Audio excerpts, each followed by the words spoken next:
I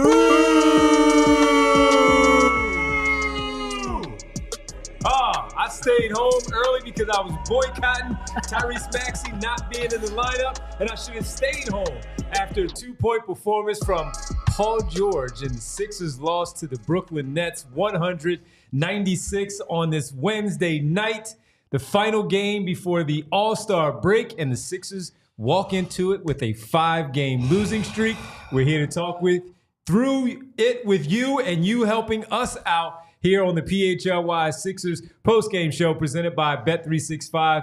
Download the Bet365 app. Use code PHLY365 when you sign up. Whatever the moment, it's never ordinary at Bet365. Derek Bodner, Kyle Newbeck. I'm Devon Givens. Bree producing. All of you, unload it in the chat, and let's have at it with this one. I already saw one that said pathetic P, so there's going to be a lot of that in the chat tonight. Let's have at it. Kyle, go for it, man. I said on this very pregame show, if he didn't score 20 points tonight, I was going to flip a desk. He scored 2 points in an NBA game. 2 points. In 36 minutes, he was 1 for 7 from the field. He got up fewer shot attempts than Justin Edwards, Jared Butler, Quentin Grimes, and Kelly Oubre. All guys who took a larger share of the offense tonight. With 7 seconds left in a 4-point game, he refused to shoot the ball. The Nets tried to give them the game. Actively tried to lose the game in the final minute. That may have been the worst first final minute of basketball I have ever seen in my life from any team. Sixers, Nets, anybody in the NBA. And this guy with the golden opportunity on the plate said, you know what? It's somebody else's responsibility. And You know what I'm tired of seeing? Paul George treating this season as if it's somebody else's responsibility at all times. He has shown us that in so many ways. That's what he is willing to offer is, I'm here, but I'm not going to seize the moment. I'm not going to seize the team. I'm going to let other guys try and fail. And I'm present, but I don't actually really care whether we win, whether we lose, whether I shoot 8 shots, whether I shoot 20 shots. I'm just here, right? I'm along for the ride. He is acting as if he is a role player, just content to be on an NBA roster, making $50 million a year. He's getting paid, what, $212 million over the length of the contract? And I don't so much care about how much money these guys make. To me, it is always about when you get that type of deal, when you agree to be a core member of a team, you have a responsibility to the other guys. That guy just flat out does not want the responsibility. You can see it in his actions. You can see it all over the floor. I will get to the Nick Nurse part of it at some point because he is, by and large, a big part of why I think Paul George and a lot of the other guys on offense are ineffective. But to come into a game where Tyrese Maxey's ruled out, like an hour and a half before tip, you knew Joel Embiid was out the whole day. You should be spending that entire day. If that's what it takes to get into the mindset of like, I got to lead this team. I have to be the guy. Then spend the whole day, put your headphones on, listen to the song that like really gets you going 50 straight times. I don't know what it's going to require to get this guy to wake the hell up and realize they're 13, 14 games under 500 at this point. 14. They lost 5 games in a row. You're going into the All-Star break with negative momentum, with the entire fan base basically saying, we don't care about you. Sit the hell down and tank because you suck. And none of these guys, but specifically that guy, have responded to it. It is a complete embarrassment. And the impression that it gives, and maybe this is true, maybe this isn't, is that this guy came here strictly because they wrote him the biggest and the longest check, and everything else is gravy at this point. He has shown no willingness, no ability to turn the tide of this season. He's along for the ride along with everybody else. And I'm sick of it. I know people at home are sick of it.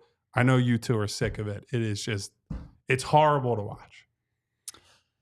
Yeah, I mean, look, the Sixers were not his first choice. It was very public where he wanted to go. Well, that was back to the Clippers or Golden State. Like, a couple of things fell through, and the Sixers were the only team offering him the max, and he is very much playing like it.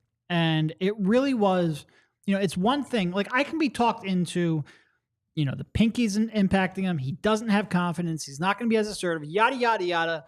But his off-ball defense in the first half was despicable. And he was a player who, for the first couple of months, even when he was struggling, even when he didn't really know his role in offense, even when the shot wasn't going in, he was giving you good effort on defense.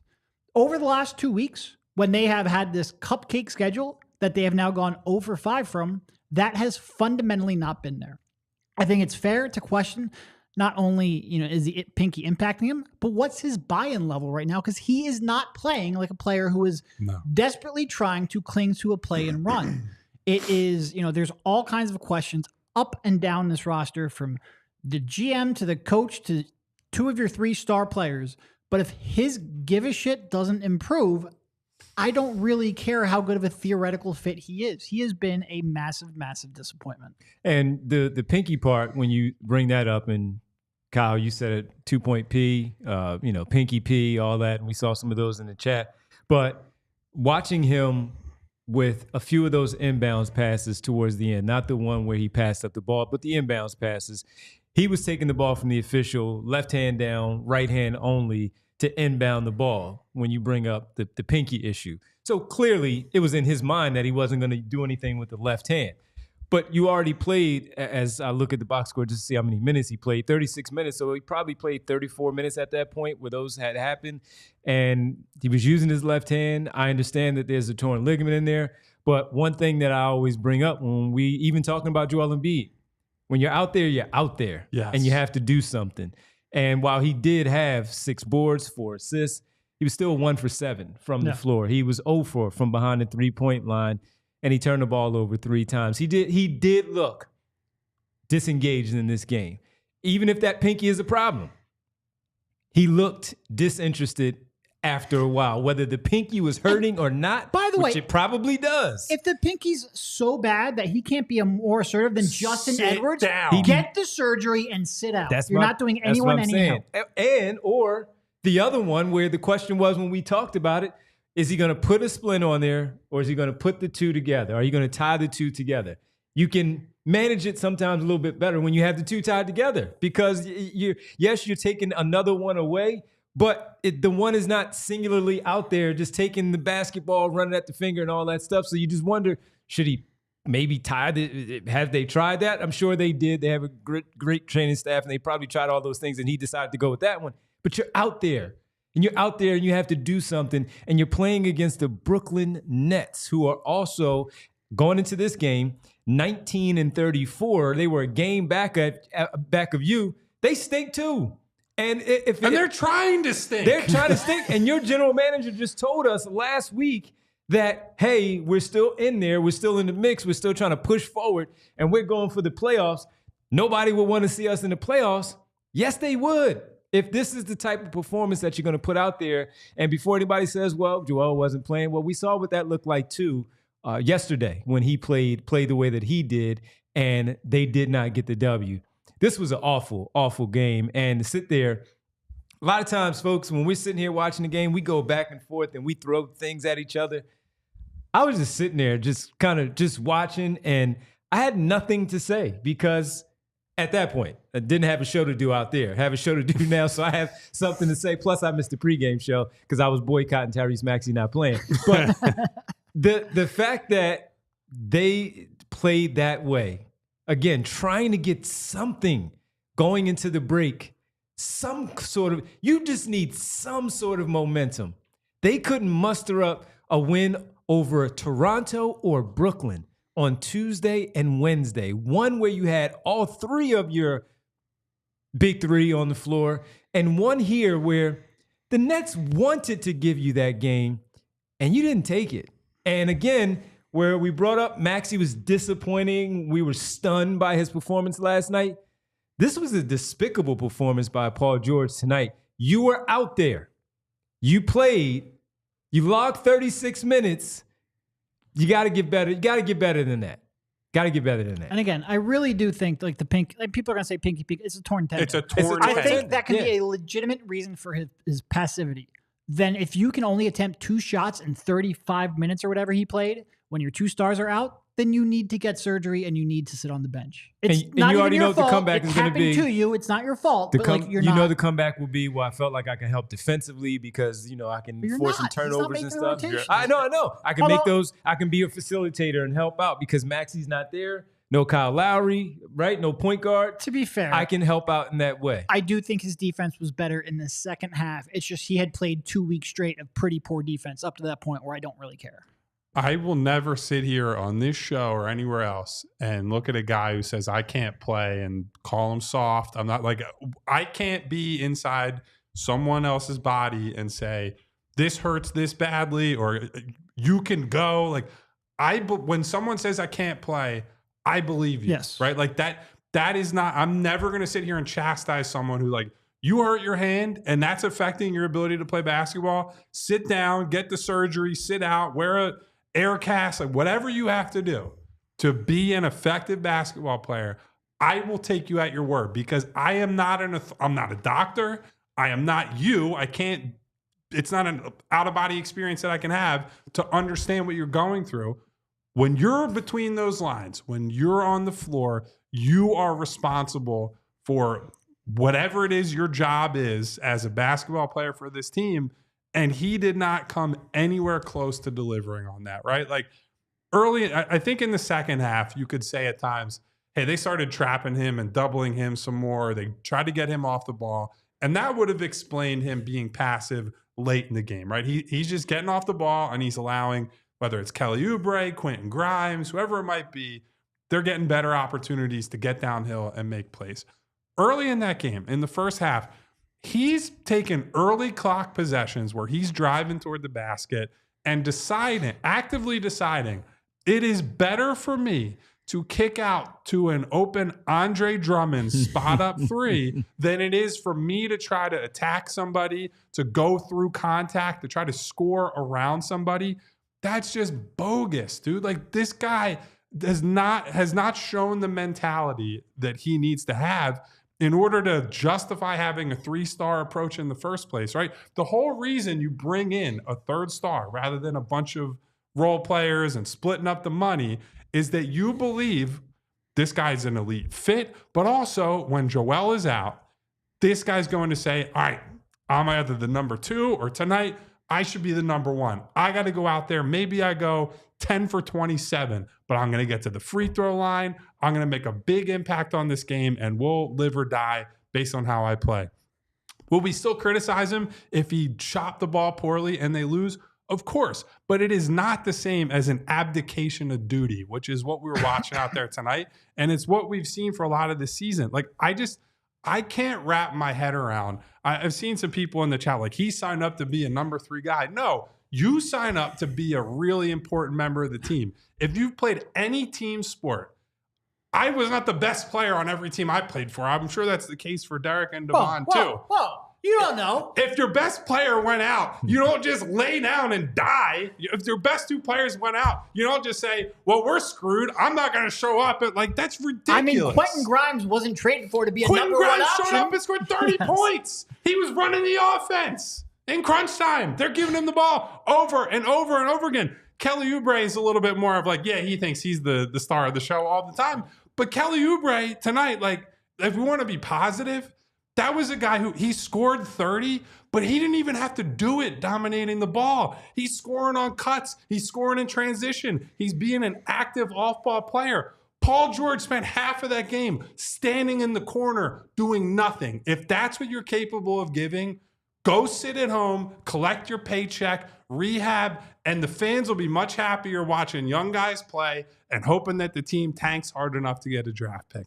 That's the other thing, too, is like, forget about what it means for the contract and the immediate short-term results. The season that he is having, what he's going to have to do to try to climb out of this with his reputation in Philadelphia, like if he actually is going to see out And I can't imagine that there are going to be offers on the table to trade for him, given the season that he's having. If he's going to be here over the long term, how are you going to generate goodwill, enough goodwill to get anybody to trust you? There was already like a level of skepticism about him because of the age, because of the history, and whatever else. How could anybody look at this guy long term and say, I believe in him as a core piece of this franchise? You can't. Nothing he has shown here suggests anybody should line up, buy tickets, pay attention to this team because they're excited about what Paul George does. By going out there and podcasting and saying the Eagles are going to be a dynasty. That's how. Yeah, that's how he goes and does it. Ingratiate yourself that way by not understanding what's going on right now. He thinks he's doing something pretty good, and in actuality, he's not.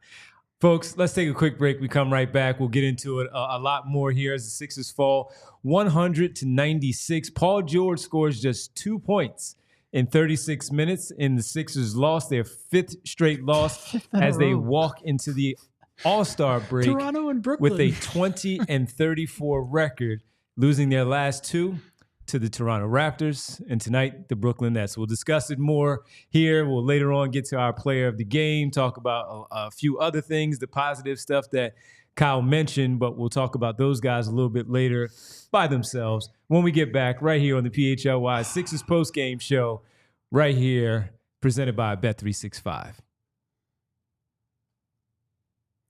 Guys, for the past 30 years, Golden Nugget Jewelers has operated out of the very same location in the heart of Philadelphia. Customers from across Pennsylvania, New Jersey, and even Baltimore and New York City have come to Golden Nugget Jewelers to find that perfect engagement ring or wedding band. Their staff is highly trained and dedicated to providing a personalized shopping experience, and Valentine's Day is almost here. Golden Nugget Jewelers has a vast selection of engagement rings and wedding bands, along with high-end watches, fashion jewelry, and sparkling diamond necklaces, bracelets, earrings, and more. And you receive a final cleaning and written appraisal with every engagement ring purchase. Golden Nugget Jewelers has been family-owned and operated in business since 1987, right there on Chestnut and 8th in downtown Philly. You deserve an expert and the best price. Golden Nugget Jewelers, where Philly gets engaged. Visit goldennuggetjewelers.com today to learn more. And I have to tell you about, as we again are starting to get ready for spring. Hopefully we're getting past all this weather. You get ready for spring, you're getting ready for summer, and you want to make sure your hair is right. Dr. Glatt and Morgenstern, the Morgenstern Center, teaming up with Dr. Glatt. The new name is now Glatt Hair Restoration by Morgenstern Medical. And what you get there is the same peerless approach to care, same expert team, unmatched Glatt system, state-of-the-art location, and the same stellar results, even with the partnership between Glatt and Morgenstern. Each member of the exceptionally trained team brings 30-plus years of industry experience. Hair restoration is all they do. And if you've seen John Marks on his show starting 8 a.m. Monday through Friday, you'll see the beautiful head of hair on Johnny. And that is, again, thanks to his partnership and going to Dr. Glatt and Morgenstern here as a part of their team as well. Anyone can just buy equipment and say they're doing hair restoration, but not like Glatt and Morgenstern, as they have teamed up. Here's what you get: laser light therapy, non-invasive TED treatments, PRP, and stem cell restoration, hair restoration surgery as well. And each patient receives a complimentary one-on-one consultation to pinpoint the best course of treatment. So change your hair, change your life. Bald is now optional, but if you want to improve how you look and how you feel about yourself, Glatt Hair has the right treatment for you. Regain your confidence. Visit GlattHairMCTR.com or call 610-980-4000 to get started. Welcome back to the PHLY Sixers Postgame Show presented by Bet365. 2 points. 2 points. Paul George in this one. 36 minutes he played. 36 minutes. So when you talk about the third star and being the second guy up when Maxey and he are on the floor, or being the main guy and when he's out there by himself, we've seen it already this season. And I'm bringing it up again just to point out that they're going into the All-Star break. Let it all out before you go into the All-Star break. Unload the clip and shoot 30 shots, as you guys talked about, just to try to help your team get a win. By any way, by any means, help your team get a win. Shoot 30 shots. Most of the time, he takes decent shots anyway. Go out there and just unload it, man. Don't leave anything on the table. Let all those shots fly. You're still going to make passes because, by the way, if you start making some of those shots, those double teams are always going to come anyway. You're already getting double teamed as it is. Let it fly, man. And just to take 9 shots in this one, miss 7 threes in this one. I mean, it was just to sit there and watch that. You guys all saw it. You hear Kyle and Derek ranting about how frustrated they were. This was just an unbelievable way to walk into the All-Star break here with this team now 20-34 as they go into the break. 54 games in the books. They have 28 left on the campaign. We don't know what those are going to look like. We don't know. We have no idea. We have a pretty good idea. It's going to be ugly. We have an idea. It's going to be bad. They're going to lose, and they're going to play poorly. That's so. I think the next logical thing, because we spent 15 to 20 minutes destroying Paul George. What is Nick Nurse doing for this team? Genuinely, like, what has he done? He came here with a reputation of this guy's inventive, this guy's creative. He's the adjustment guy in a way that Doc Rivers isn't. He's, he's coming not that far away from a title in Toronto. And I always bring up the year after that title when Kawhi left, and it was in many ways more impressive. Without Kawhi, you win a ton of games. You still have an elite defense and, the bubble weirdness, whatever. They didn't succeed in the playoffs, but we're still a very, very good team. I don't see an ounce of offensive creativity from this guy. And I understand that you don't have Maxey tonight. You don't have Embiid. But I think the biggest indictment of Nick Nurse this season is that they knew from Jump Street, from the summer, a big part of their plan for this season was Joel Embiid missing time. He's not going to play back-to-backs. He was going to get some designated rest time. That has been more extreme than we thought, right? This season has gone worse for Joel than we would have thought. But that should have planted the seeds in Nick Nurse's mind. I need to have a separate plan for what it looks like with no Embiid. And they run the same stuff no matter who's playing, no matter who's out there. And I don't see him taking advantage of the things that Paul George, or many other guys for that matter, is actually good at, right? Paul George standing in the corner doing nothing, some of that is on him. Some of that's on the head coach who is saying, that's where you're at for this play. To some degree, it is a deliberate choice from the staff that in the first half, instead of using Paul George, you're having Justin Edwards run pick and rolls with Andre Drummond. Or late in the game, you're having Quentin Grimes handle the ball, and you don't want it playing through Paul George. And look, you could argue late in the game, Quentin Grimes had it rolling, right? He had a much better game than Paul George. You want the ball in his hands if you're trying to win that game. But to come into the season so unprepared, to use the guy that was the offseason signing, right? Not just the offseason signing for the Sixers. He was by far the biggest name and the biggest player who was signed in the offseason. And he just looks like he's being used as any other player. And one of the things I think back to in hindsight, not to say Buddy Hield is a perfect player. He's been pretty bad for a long time in Golden State this year after a good start to the year. But I think back to how little they actually tapped into what he can do as a shooter, where he was being put in pretty narrow positions. When he came here, he showed that he can do more than just like, hey, you're going to stand in the corner and shoot, right? He found some two-man stuff with Paul Reed. We know that he can be an effective ghost screener and flare screener and things like that, playing off of Tyrese Halliburton and some other guys in his past. And he just kind of languished at the end of the bench because Nick Nurse couldn't figure out what to do with him. Now you have they're not similar in a lot of ways, but they do have similar off-ball, catch and shoot, spot up type of skills. And once again, you're not seeing Nick Nurse do basically anything to tap into that. I said it yesterday when I was talking with you and Rich Damon. The only way we really see Nick Nurse try to manufacture shots specifically for George in that way, is that flare screen play where they bring it up the floor. He gets it on the left wing, and if the shot's there, he takes it. If not, then the offense resets.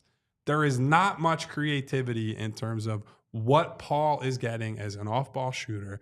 And I just don't know how you get to the All-Star break of this season. Paul George has been banged up, but he's played 34, 35 games at this point. This is not like a limited sample size at this point.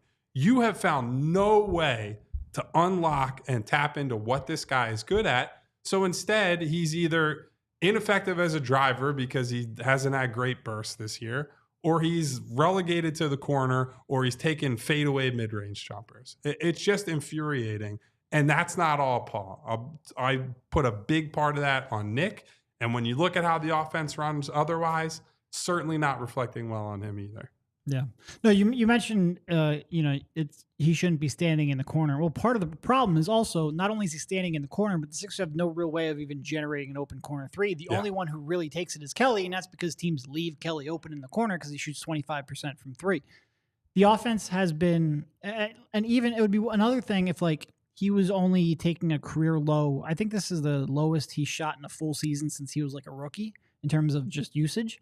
It would be one thing if it was you're just spamming Maxey and Embiid, dribble handoffs and pick and rolls and whatnot, and that pocket pass, playing it, running it like Doc used to do. You're not even really doing that. You're not going to your bread and butter. It's you're running, like you said, Quentin Grimes, Andre Drummond pick and rolls instead. It is, the offensive creativity has not been there. The defense for a month and a half was abysmal. The overhelping, which were staples of Nick Nurse's teams in Toronto, where he would try to generate those turnovers, generate those steals, and be willing to live with open threes as a result. He doesn't have the personnel to really run that, especially not when you're running out some of those multi-small guard lineups, and he just hasn't adapted. And he hasn't had, and look, I don't necessarily think this Nurse is the number one problem with the team. Number one problem is that Joel Embiid hasn't been playing basketball, but he hasn't had a single solution seemingly all year. And you are starting to get to the point where the effort has been so bad lately, you worry, and I'm not saying that the team is just because that's an explosive statement to make, but you worry, are they starting to tune him out? And if that's the case, then what's going on here? Well, we did a show right before they went on that 4-game winning streak, and it was entitled Hot Seat just because, it was Hot Seat as the title, but we focused on him because of what the team was looking like and wondering if, based off that Denver game when the paint had to be chipped off the wall of him yelling and screaming, that are they going to respond? Now, they wound up responding, but then they went right back to where they were when that particular screaming and yelling had to happen in the locker room after that disappointing 35-point loss, whatever it was, against the Denver Nuggets. And I've been saying to you guys since early on in the season, we talked about it because we were at training camp. There's supposed to be 4 offenses for this basketball team, one led by Joel Embiid with the other 2 next to him. The second one being Tyrese Maxey and Paul George as the other 2. That's 2. The other one being Tyrese Maxey and Joel Embiid. We've seen that one before. We know what that looks like. It works. The final one was Tyrese Maxey by himself. Not even the 5th one being Paul George and Joel, because we didn't know yet. We don't know what that looks like, and we don't expect Tyrese Maxey to miss games. We expected them to miss games. So with it, you have 4 offenses, man. 4. We've had 54 games now, and they've only been able to muster 20 wins out of those 54 games because, yes, we've talked about the defense and the rebounding, which reared its ugly head again in this game, but also the fact that the offense has been, what are they doing? What are they doing exactly out there? You knew that Joel would be out for an extended period of time, and you knew Tyrese Maxey and Paul George would be the 2-man game, the head of the offense, and everybody else will catch up however they catch up, however you design offense for those others to get things going. And we have not seen it. And for those, we did say, even when Caleb Martin got traded, it's a shame. We wanted to see all of them together to see how it really looked. It's a little unfair to Caleb Martin because he didn't get a chance to play extensively with Tyrese Maxey, Joel Embiid, and Paul George. But when we talked about the talent still being good enough, the talent was still good enough when Joel Embiid was going to be off the floor. Yes, everybody had to level up 1 step or maybe 2 steps, but the talent was still talented for them to go out there and win against these other teams. And that will take us back to all of the 5-point losses that they had that they gave up in the final minute, the 4-point losses that they would give up in the final minute, and all those that we just talked about so early on, from Phoenix to Sacramento to the Lakers and the Clippers out there on the West Coast, and all of these other games. Most recently, can't really fault them, but we were ticked off, Denver and Boston, where they played them to the end without them. They knew what they were going to be able to have out there on the floor. The offense has been terrible. The defense has been awful, and their rebounding sucks. Oh, it's not good. Making Day'Ron Sharp look like he's Wilt Chamberlain out there for stretches of that game. And this at this point, when we, like you said, they're going to stink. They're going to lose games in the second half with the 28 games. This is who they are. For us to expect anything other than what we've seen here for the final 28 games, this team is going to be right there with the rest of those other teams at the bottom of the NBA. You said they're now tied for sixth place with the Brooklyn Nets for the worst record in the NBA. Again, I had never thought we would be in this spot when we started this season with the expectations that were there. I know you guys went over it last night, but I just want to reiterate what this 5-game stretch has been. They lost to the Miami Heat without Jimmy Butler. The Detroit Pistons without Cade Cunningham. They literally traded Jimmy Butler during the game. Detroit Pistons without Cade Cunningham. He's their entire offense. Like, he dominates the ball. Milwaukee Bucks without Giannis. Okay, they still had Dame, but Giannis is, I don't know, he's not bad. And they came back and lost to the Toronto Raptors and the Brooklyn Nets, teams who are the 5th worst and the 6th worst record in the league. Toronto was banged up. Yes. No Pirtle, no RJ Barrett. Like, they were down guys who are important players on that team. No Brandon Ingram. It's like, bro, it is inexcusable, the run that they have been on. This might be the worst stretch of games since the process Sixers lost 28 in a row. Like, it's that bad. It's really bad. It's really bad, folks. All-Star break. How about that? You get a week off from this basketball team and get a little break. They need a break. You need a break. We need a break from watching them. And it has been tough. We'll come back. We'll try to talk about some of the positive things that we saw from the new guys in this game. In particular, Quentin Grimes and his fantastic performance, even in a loss. Sixers lose 196. This is the PHLY Sixers Postgame Show presented by Bet365. Hey, look, the Sixers might not be able to get the job done, but Ace Hardware Home Services, they're on top of every job. Whenever Ace Hardware Home Services gets ready for the next job, they know and remember what to bring. They bring experience. They're local plumbers and techs. They handle everything from repairs to seasonal maintenance, to installations, and of course, your upgrades. Yeah, obviously, you want to upgrade your house every so often, right? When you get a nice little bonus at work or a nice raise, whatever it might be, got to upgrade the house. Here's the best part, though.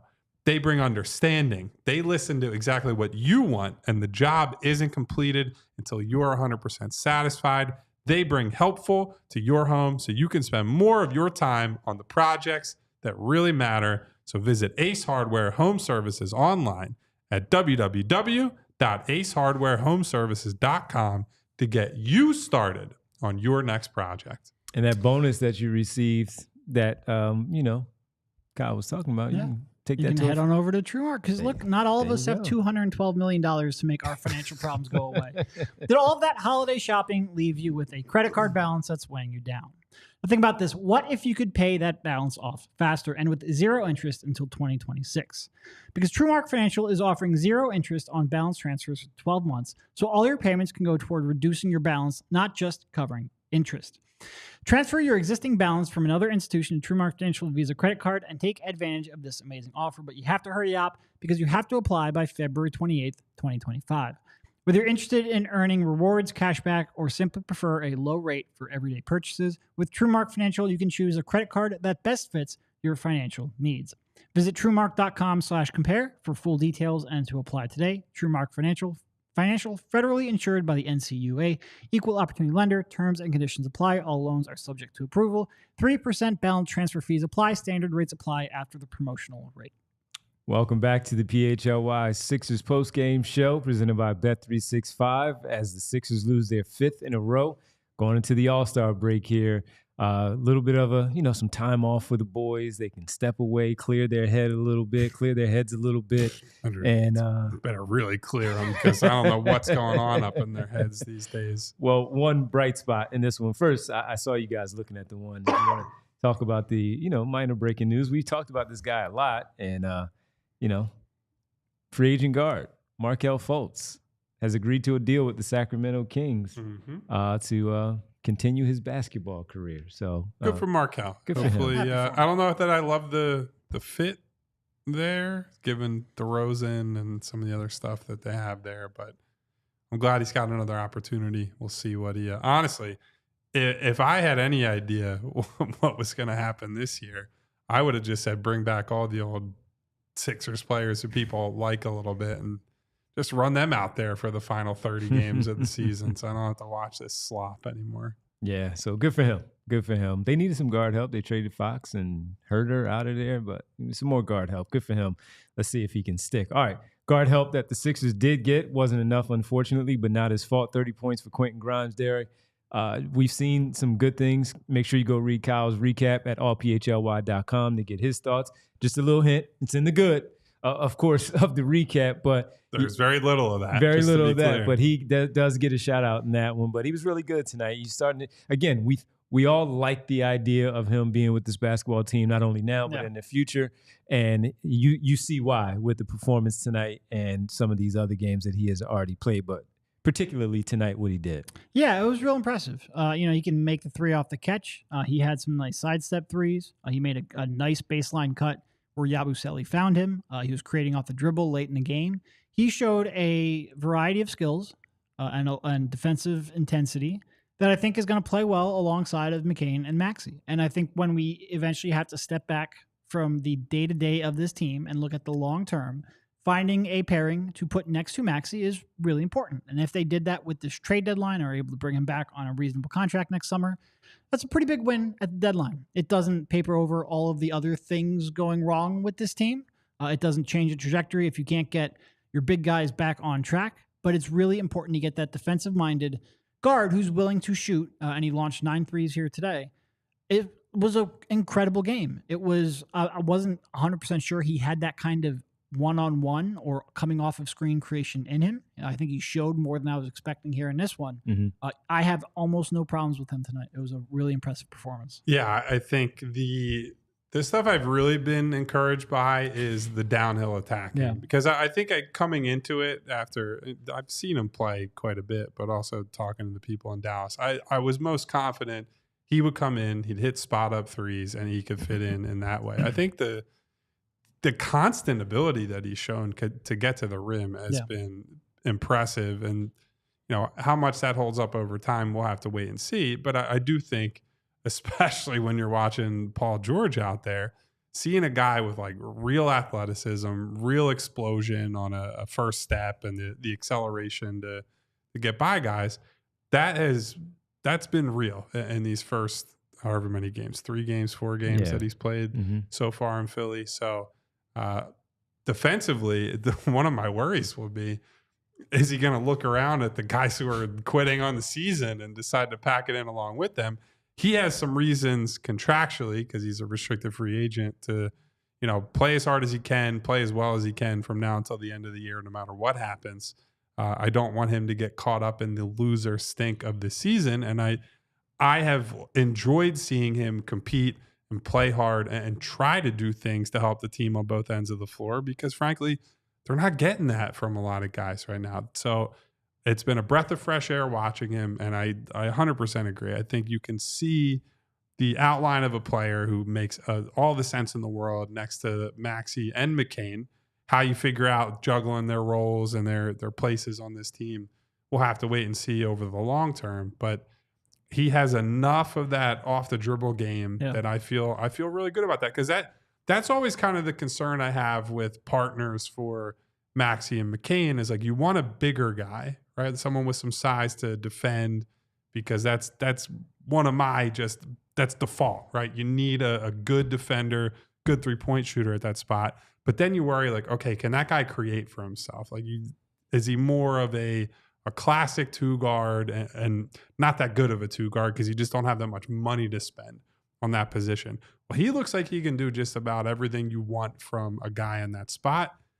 Is he a little bit trigger happy at times? Yes. Is he going to force up some bad shots occasionally? Yes. But I think he so far has shown he's a good enough player and a good enough shooter to justify that confidence. So if and when they ever get a full strength team on the floor, I'm pretty excited to see how he grows along with this group and, how he ascends with this team. I had a reasonable degree of confidence that he could attack a closeout and use that so that people weren't able to completely sell out to take away his shot. I did not expect him to come off of a screen and create the way downhill the way he did tonight. It was real impressive. Yeah, so our player of the game tonight, might as well let you know now because we're talking about him. Quentin Grimes, 30 points. Tonight, 4 of 9 from beyond, 9 boards. He was attacking the glass. We talk about rebounding.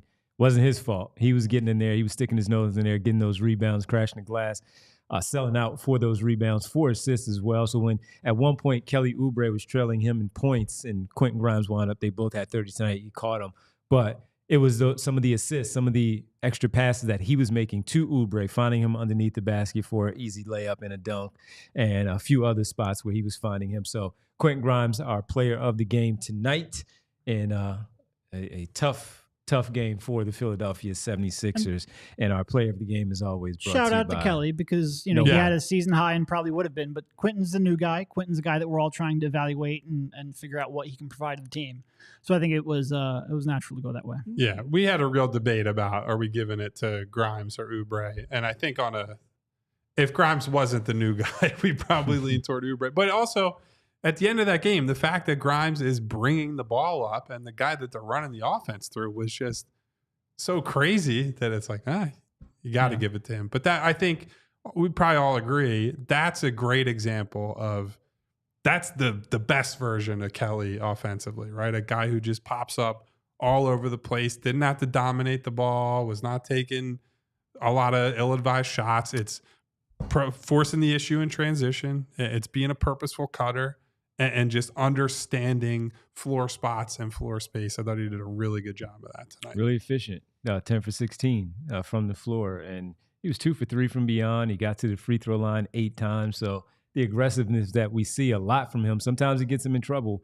Tonight, it was in his favor, making all 8 free throws, by the way. We sit here a ton, whether they're at the game, me and Rich and Bree are back here, and we're like, he's going to split these. He's going to miss both of these because that's just the trend that happens with him. He had it going tonight, and he was really good in just under 40 minutes for the Sixers tonight. So hats off to Kelly Oubre for his 30, evening it up with Quentin Grimes for a game-high 30 points.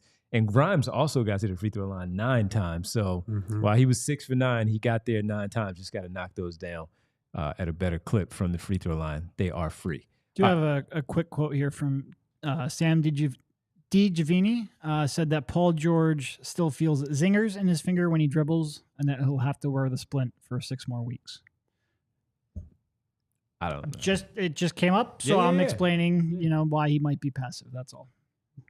Again, if he can't play, he needs to get the surgery and sit out.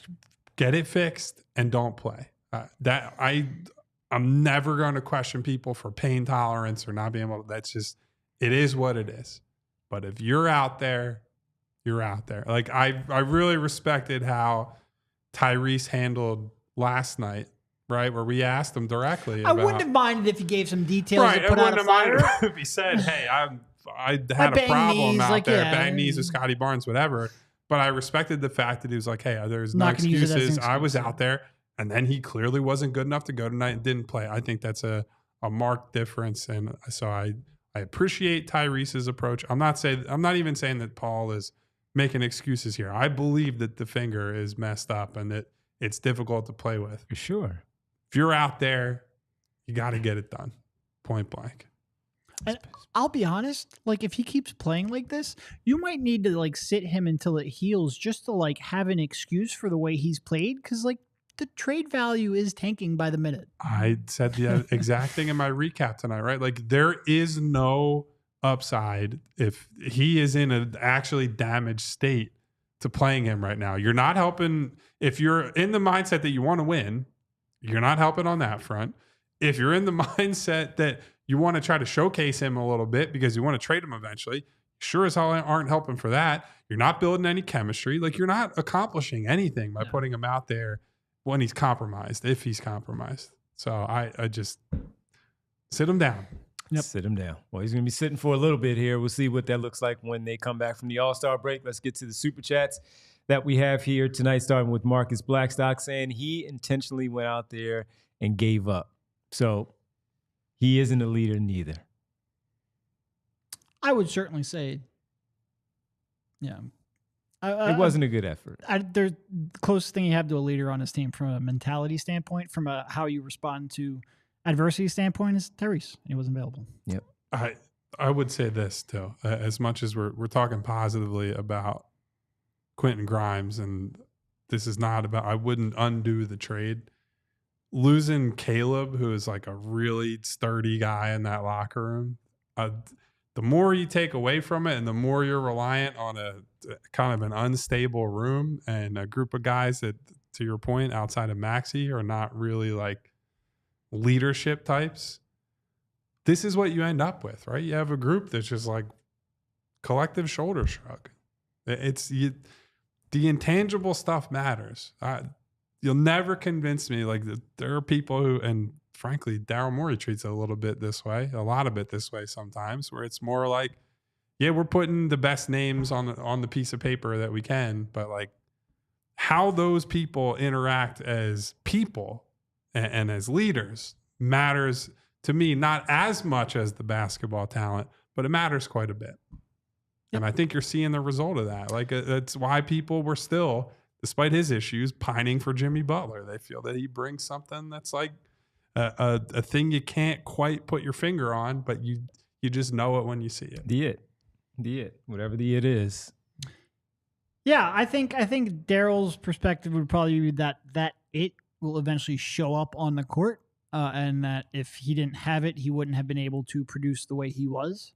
I'm not sure the combination of it's on this roster right now is helping each other out. All right, let's go to Scott Sotansbury saying that, seriously, guys, do you see any possible way we can get off the PG contract this offseason? Not if he plays like this. I mean, look, they've got a lot of picks. They've got young players they can include in trades. Like, you can put packages together with his salary. But if you're just talking about like trading, like getting someone to give you expirings and getting off the contract, like, you would have to attach stuff. Yeah. The answer would be, there is no trade you guys would be happy with. Right. Because it would require giving away stuff that you want to keep to make the team better. That simple. Yep. Thank you. Appreciate that. Scott Bernard with a super chat here. Embiid and rebounding will always be the issue. It is funny, like when Joel doesn't play, and I understand that part of the reason that they can't put a good enough team on the floor is that he's on a max and he's not out there. But it's like problems that persist with and without him are not all about him. Yeah. The rebounding problem is a disgrace, though. Watching Brooklyn's not a good rebounding team. No, they're mid-pack. They're mid-pack. They're a very average team. I mean, rate-wise, they're average. Totals, I think they're in the bottom 10 for offensive rebounding. 16-9 tonight, favor of Brooklyn. And I wrote about it a little bit. I think part of the problem is they don't have a good option behind him. Like, I really like Yabu, but you can't defend or rebound when he's the center. I think we've seen that. He has made the offense good enough to justify playing him, especially when Tyrese is there, and like that becomes a workable, it's a positive enough impact on the offense. You just eat the rebounding and defense issues, but you can't defend with him at center. Yeah. Drummond, who we saw tonight, just had 3 or 4 of the biggest bozo plays I think I've seen all season in the league, let alone for the least favorite play maybe of the whole season was him not getting the foul call and complaining to the ref. And pushing him. And then just one arm push right in the middle of the floor, running down the floor, picks up the stupid cheapie. And then Adem, who I like, and I like as a long-term guy, he commits a foul on his first defensive possession, and he's not a good rebounder either. He's good at the contesting part, but it's the second part of finishing a possession that he's still struggling with. Yeah. Yep. Appreciate it. Let's get to Davon, a.k.a. Schoolboy Beats. Nick was carried the first 2 seasons and has been bad for 5 seasons. Yeah, I mean, look, I don't think that's necessarily fair, especially with that post-championship season that Kyle referenced. I think he was really, really good that season. I do think his talent and his offensive personnel was bad in Toronto. We were hoping, because when he came to Toronto, he was actually originally brought there to revamp and modernize their offense. Yes. He developed the defensive reputation after becoming the head coach, but he was an offensive innovator. I was hopeful, and if you go back and listen to our shows, like the offense was our concern, but I was hopeful that having more, shot creation and ball handling and frankly shooting around his stars, he would be able to show some wrinkles he wasn't able to show in Toronto. And for the most part, that hasn't really borne out. Yep. All right. Skunk Riley. Kyle, haiku. All right. I didn't realize I was the haiku guy, but thank you, Skunk, for this wonderful haiku. This haiku is titled Pain in Vain. Gents, I know stuff's bad, yet I am so sad. Ease this pain I feel, please. And then Skunk says, screw it. I went over 1 syllable on the 3rd line. I deserve it for putting up with this. Yes, you do, Skunk. And I will just say, all of you in the chat, even people who aren't in the chat, but especially people in this chat who ride along with us this dreadful season, this nightmare hellish season. If you are here, if you are watching these games, if you're then spending an hour of your time after every game with us to get through this together, you deserve an extra syllable on every haiku that you write for the rest of the time. They can be 5, 7, 6 in my mind. That's my promise to you, I'll say. And we do, by the way, have a Sixers haiku channel in our diehard Discord if you want to join and participate in putting together there's some a link wonderful in diehards. In the YouTube description for what is it, $4 a month? Yeah. Super producer Bree also put up a QR code on there if anybody wants to take advantage of that later. Yeah, go for it, folks. Jump in there. The merch as well. Go to store.allcitynetwork.com and the collection, which is the gold standard collection for the I'm waiting for that birds with the 2 Lombardi Trophy shirt to show up at my house. 100%. I can't wait. 100%. Same one for me. Bree got that one also. Bonner, you got to make it 4 for 4. That's the one. I haven't made my decision yet, but I will get one. Got to get that one. Get that one. That should be a hoodie too. That would be a good hoodie with that one. Especially for I Eagle love the season green. and the time of year. Yeah. That's got to be a hoodie. Yeah, that would be a good We'll hoodie. have your people talk to our people. We can talk to some people. We know some people. We know all the people as far as the company, as far as I know. Yeah, so make sure you check it out again, store.allcitynetwork.com to take advantage of the gear from the Super Bowl, the Gold Standard collection that is out there right now.